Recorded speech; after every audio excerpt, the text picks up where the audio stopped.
পাঞ্জাবে হবে, কেরালে হবে, সব জায়গায় হবে, কিন্তু আপনি থাকবেন পদে আর বাংলায় এসআইআর হবে, তা তো হবে না। এই ভোটেই তো মহারাষ্ট্রে আপনারা জিতেছেন, এই ভোটেই তো হরিয়ানায় জিতেছেন। তাহলে আগে তো এই রাজ্য সরকারগুলোর পদত্যাগ করা উচিত।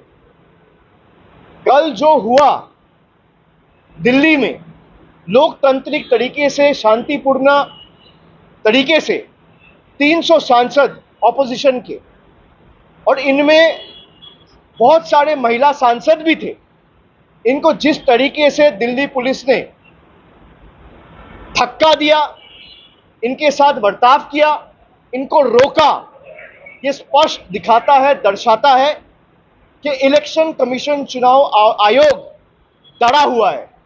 इनके पास हमारे सवाल के कोई जवाब नहीं है।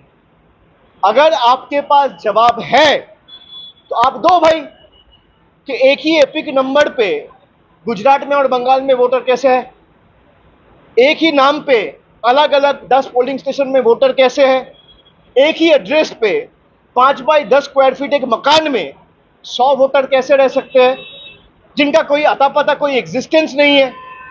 और इलेक्शन कमीशन अगर कह रहा है कि वोटर लिस्ट में गलती है, ऑपोजिशन के सारी पार्टी कह रहा है कि एसआईआर नहीं होना चाहिए, मैं इलेक्शन कमीशन को कहूंगा कि चलिए मैं मानता हूं आप सही कह रहे हो, तो पहला तरीका क्या होना चाहिए, पहला स्टेप क्या होना चाहिए?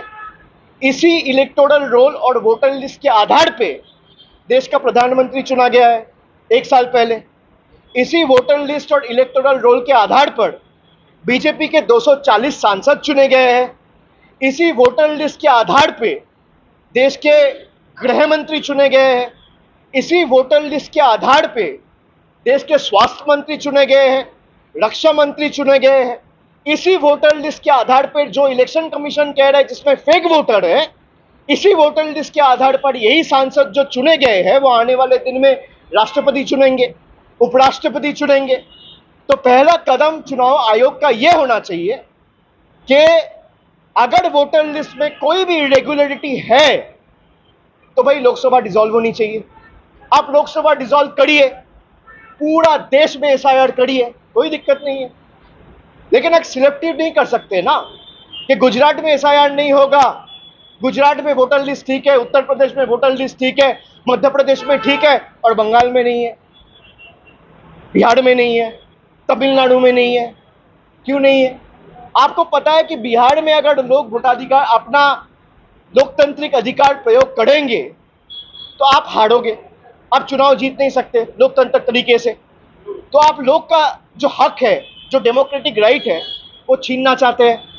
ये एक तरफा तो हो नहीं सकता। जो नियम और जो कानून आपके लिए एप्लीकेबल है, वही नियम और वही कानून इस देश में, अगर मैं बंगाल में हूं और आप गुजरात में हैं तो एक ही कानून है। भाई अगर एसआईआर आप करना चाहते हो तो आप एसआईआर करिए, लेकिन पहला कदम लोकसभा डिसॉल्व होना चाहिए। If the government is elected on the basis of the same flawed SIR, then the legitimacy of the central government is null and void. The government of the day should resign. The union government should dissolve. The Lok Sabha should be dissolved.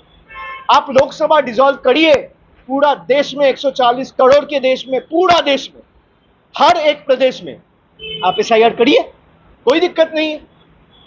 आप इसी voter list के आधार पे चुन के आए हो 1 साल पहले और आप कह रहे हो बंगाल में वोटर लिस्ट गलत है लेकिन गुजरात में सही है, बिहार में गलत है लेकिन यूपी में सही है।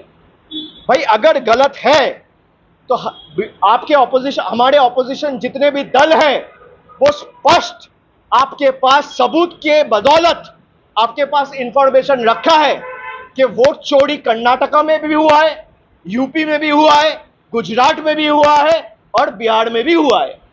और बीजेपी ने वोट चोरी करके इलीगली, अनएथिकली, अनकॉन्स्टिट्यूशनली पावर में आया है। अगर एसआईआर होगा तो पूरा देश में होगा और उसके लिए पहला कदम प्रधानमंत्री से लेकर पूरा कैबिनेट को इस्तीफा देना होगा, लोकसभा डिसॉल्व करना होगा, उसके बाद आप एसआईआर करिए। ठीक है, ये मैं स्पष्ट करता हूं। बहुत बहुत शुक्रिया।